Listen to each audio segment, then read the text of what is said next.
ప్రపంచంలో తప్పు చేయని వ్యక్తి అంటూ ఎవ్వరూ ఉండరు. కానీ ఏ వ్యక్తి అయితే తన తప్పుల నుంచి ఎప్పటికీ నేర్చుకోవడం, అతను తప్పును స్వీకరించడం నేర్చుకోలేదు అని అర్థం. మనుషులు చాలాసార్లు తమ తప్పును స్వీకరించలేరు, దాన్ని విమర్శిస్తూ ఉంటారు. ఏది ఆలోచించి అంటే ఒకవేళ తన తప్పును స్వీకరించినట్లయితే తను అందరి సమక్షంలో సిగ్గుపడాల్సి వస్తుంది అని. తనకు తెలుసు తాను ఎక్కడో ఒక దగ్గర తప్పు చేశాడని. కాని తన ఈ బలం తనని అది స్వీకరించేలా చేయదు. ఇప్పుడు ఆ తప్పుని కప్పిపుచ్చుకోవటానికి దానికోసం అతను మరిన్ని తప్పులు చేస్తూ ఉంటాడు. ఇక చివరికి అతని చేతిలో ఏమీ మిగలదు. అతని చేతులు ఖాళీగా ఉండిపోతాయి. అందుకని జీవితంలో మీ వల్ల ఏదైనా తప్పు జరిగితే దానిని స్వీకరించడంలో ఆలస్యం చేయకండి.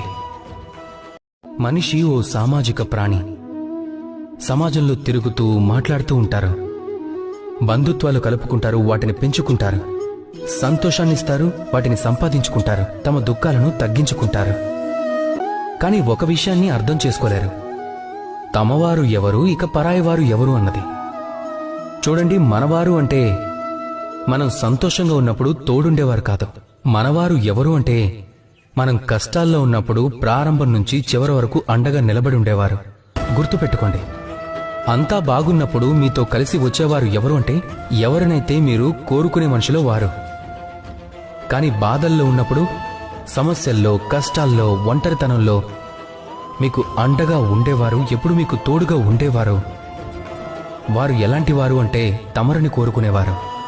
కనుక ఎవరిని దగ్గరగా ఉంచాలో, ఎవరిని దూరంగా ఉంచాలో మీరే నిర్ణయించుకోండి.